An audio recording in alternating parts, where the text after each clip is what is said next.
Welcome to the Goliath Sourcing Academy podcast, where we talk all things property deal sourcing, packaging, business systems, and outsourcing. Whether you're sourcing for yourself, packaging deals for others, or a bit of both, then you're listening to the right podcast. Get more strategies, tactics, and tips for sourcing killer property deals over at GoliathSourcingAcademy.com. Now, here are your hosts, Mark Dunsmore and Brad Lazarus.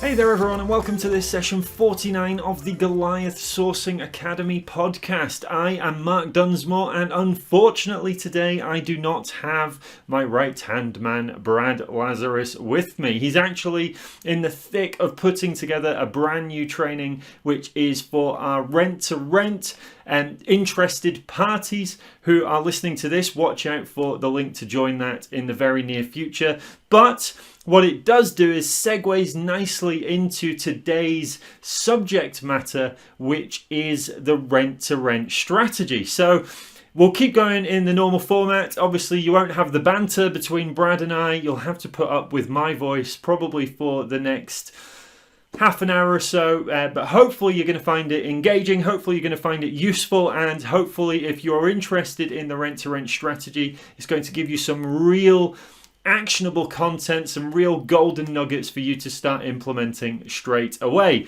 We're going to stick with the same format just because that is what we know and do well.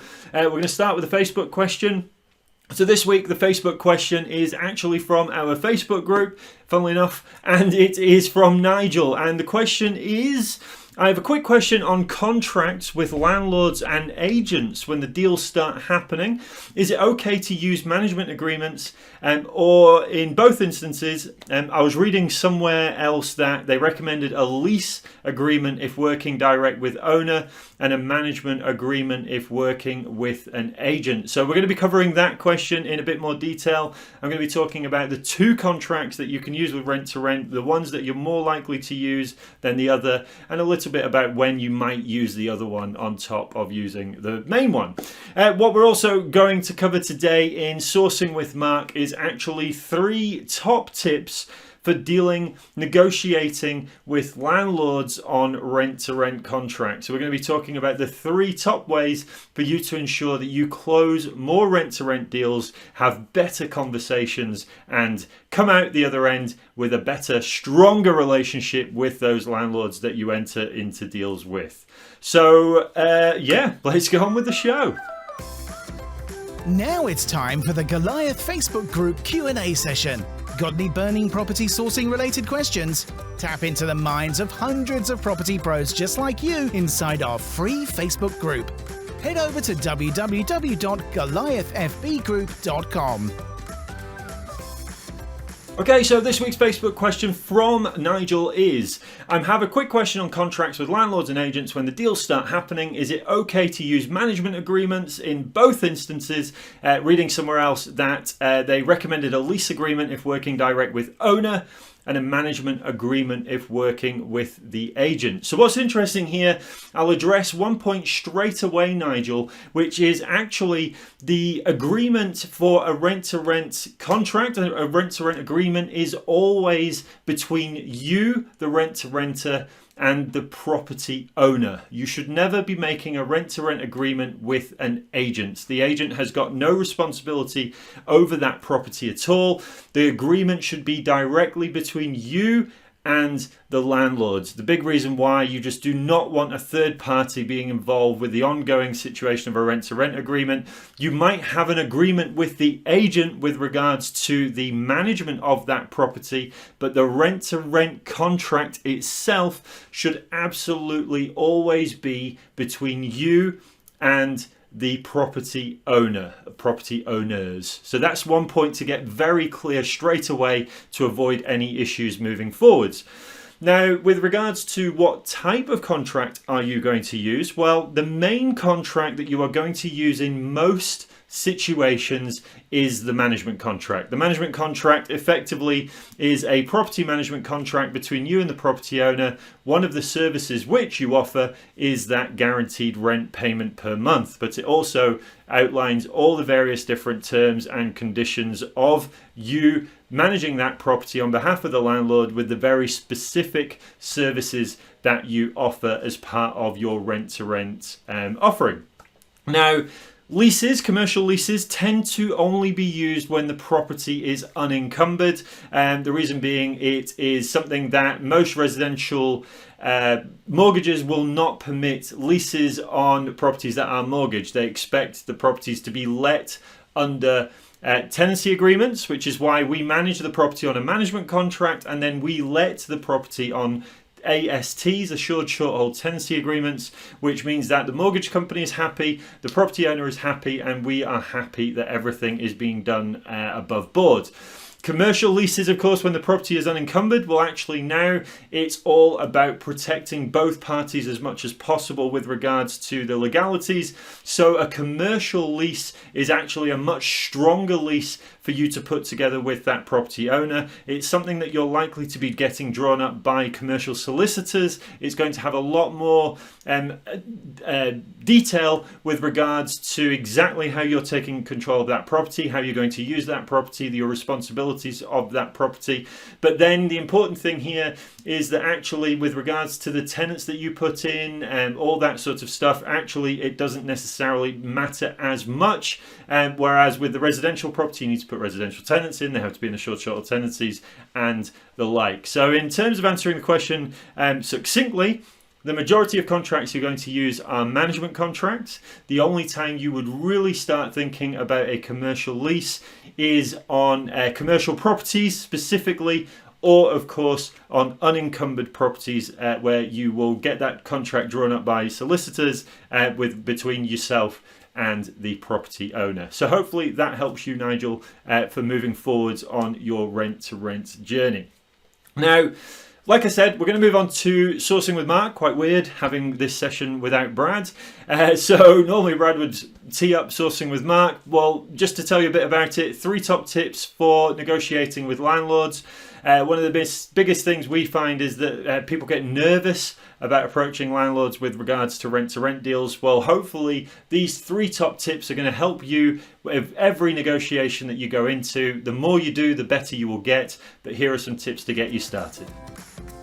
Sourcing with Mark. Innovative and advanced strategies for doing better property deals. In today's session of Sourcing with Mark, we're going to be covering one of the hotly asked questions, both within our Insider Circle membership and also generally in our public Facebook group, and also from people who ask me about the rent-to-rent strategy. And it's all about negotiating with landlords. Now, quite often what happens is people are scared of going into those negotiations, into those conversations, into those talks with landlords through the fear of the what if. So we often get asked, what if the landlord asks me this? What if the landlord says that? What if they ask me about whatever? And the reality is that most fears that you have of landlords asking very random information is low. But even if they do, the fact is that you've got the opportunity to be able to say, I'm not too sure, I'll come back to you on that one if it's all right by the end of the day, in 24 hours, whatever it might be. So what I want to do in this session is share with you 3 top tips for negotiating with landlords and giving you the best chance of success in the conversations that you have. So number 1 is all about identifying the pain points that landlords are likely to be experiencing. Now, this is something that you're going to do pre-negotiation, pre-meeting. You're going to educate yourself on what is it that landlords are likely to be suffering when it comes to their properties. Now, this might be things such as rent arrears, it might be maintenance, too much maintenance going on.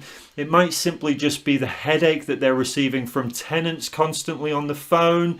It might even be the fact that their agent is terrible. There are many, many different pain points that landlords are likely to be suffering. Now, your responsibility as a rent-to-renter is to understand what these problems are likely to be. Now, the reason that I advise you to check these out and educate on these before you go into a property conversation with the landlord is the fact that the landlord is not likely to be experiencing all of these pain points. They're likely to be experiencing maybe one, two, and your job, your responsibility at that meeting with them is to get that information out of them so that you can effectively offer them the solution that we'll come on to in step 2.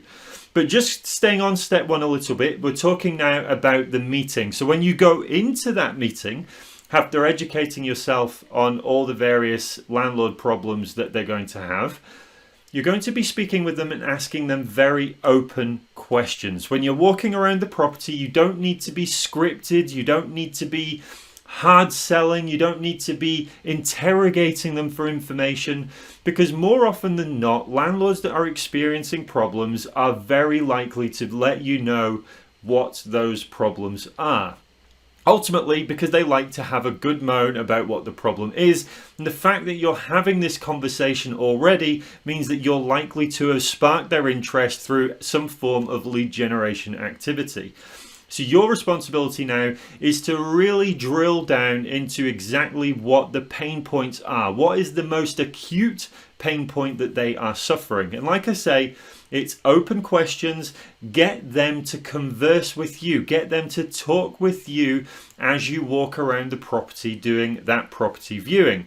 Ask them questions about their current tenants, their past tenants, the maintenance that they've had to do on the property. You're leading them into the points where they're going to very clearly demonstrate to you exactly what that pain point is. So, at this point, you've identified what that pain point is. Now, a common mistake then for people to make is that they completely ignore the information that they've just got, if they've got that information in the first place, and then they go into selling all the solutions that the rent-to-rent strategy offers, none of which are really hitting home with that landlord as to what that pain point is that you've already identified that they're suffering. There are many, many benefits to the rent-to-rent strategy. There are all sorts of things like the guaranteed rent, the no maintenance, the no tenant management, no having to think about your property throughout the year, statements, all these things that you can effectively let the landlord know that you do as part of your rent-to-rent service, but only a handful of those are going to be directly linked to the pain point that you have identified in step 1.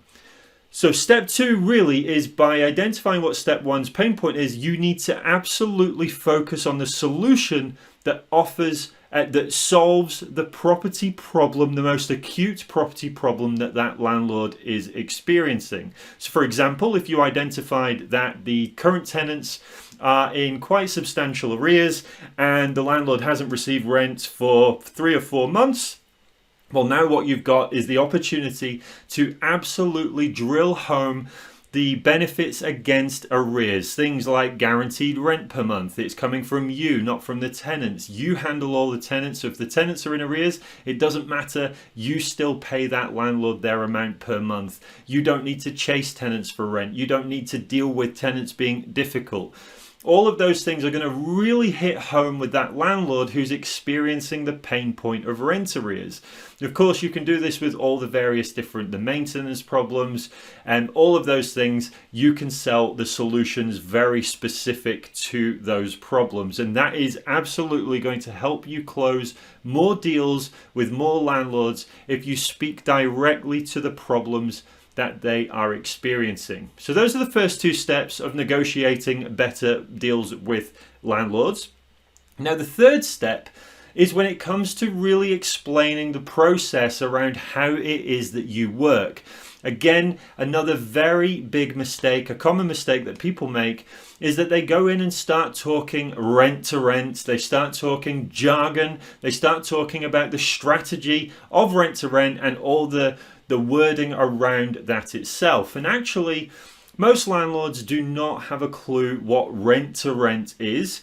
Even the name rent to rent actually could lead them into being falsely thinking that it's subletting or something of a similar ilk, which of course it's not, because of the way that you set up those contracts. So you need to be very clear in explaining the process of how you operate in a language that they understand. So step 3 is absolutely focusing on the jargon-free description of what service it is that you offer and speak directly to them in a language that they understand. Now, if you're dealing with landlords, which this session is specifically about, landlords understand letting agents, lettings and management agents, property management. All of those terms are terms that the landlords understand. What they will have are potentially experiences with those letting agents, those property managers that are negative ones. And again, we go back to step 1 and 2, which is basically identify that that's a problem, solve this problem with your solution, with the rent-to-rent strategy. You know, you're a specialist agent, you're a specialist managing agent where you deal with all the lettings and property management, but the beauty of it is that not only do you do all of that, actually you've got one point of contact where you give a guaranteed monthly rental payment and you deal with absolutely everything else there is to deal with, leaving the landlord with no contact whatsoever other than confirmation of their rental amount being paid in every month. So really that summarizes 3 top tips for negotiating much better with landlords. You've got step 1, which is understand the problems that landlords experience and get them to identify specifically which one it is that hurts them the most. Step 2 is you're going to then offer the solution that directly solves the problem, the issue, the headache that landlord is experiencing in order to make them feel that you're speaking directly to them. And then step 3 is when you start to describe the service in a bit more detail with regards to how it works, the process moving forwards. Avoid any sort of strategy specific jargon like the term rent to rent. And then what you want to do is specifically talk in a language that they understand, generally the language of lettings and property management.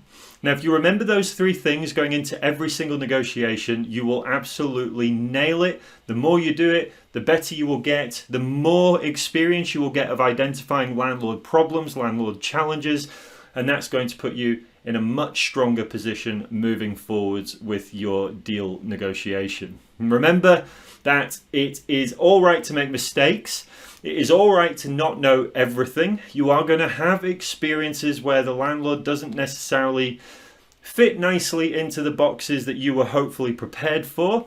That's fine. All you need to do is go back to them, explain that unfortunately that's not something you can answer at the moment. It's quite a specific issue that you need to just look a bit deeper into, and you'll come back to them within a certain time frame. Go away, find the information, which of course is a fantastic opportunity. If you're a member of the Insider Circle, you can ask us in our members only Facebook group. Someone will come back to you straight away, and you can then go back to that landlord and explain it confidently, honestly, and then continue the negotiation process from there. So that's it. Remember those 3 top tips and you will certainly be on your way to closing more rent-to-rent deals as you move forward on your property journey.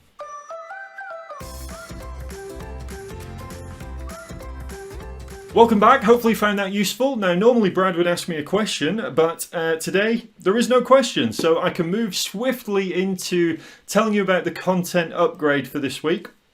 Now, the content upgrade is actually a lesson taken from our rent-to-rent agency blueprint course. Now, this course is available to purchase, of course, but this video, we thought we'd extract this video, take this, it's about 19 minutes long, this particular video, but it's specifically on objection handling with landlords, so specifically rent to rent, and of course handling landlord objections, because not only are you going to find the pain points and then solve the pain points with your solutions, you are going to have some objections that landlords are going to have when you're going through that negotiation process. So if you go to goliathsourcingacademy.com/ session 49, which is this session, you'll be able to get access to that video. And like I say, it's about 18-19 minutes long, quite extensive with regards to objection handling, but hopefully it's going to give you that little bit more weaponry in your armory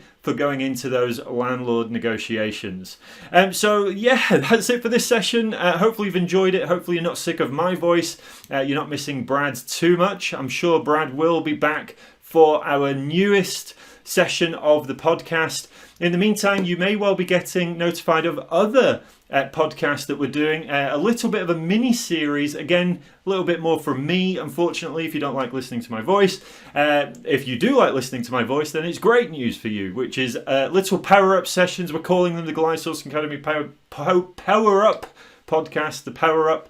And it's all about little sessions, 10-15 minute sessions where we're addressing some really hot topics in the property world. Just a little bit of a mini series, hopefully, that you're going to find a little bit of extra information from. If you're enjoying the podcast, we would love to hear your thoughts, your recommendations, your feedback. If you could go to www.reviewgoliath.com. That would be great. It'll take you through to our Facebook page to leave a recommendation. Obviously, if you are interested in having your questions answered in on the podcast, you can let us know in the Facebook group as well. That's it from us. Thank you for listening. Hopefully, like I say, you've enjoyed the session. I'll look forward to seeing you very soon. In the meantime, take care and happy sourcing. Bye-bye.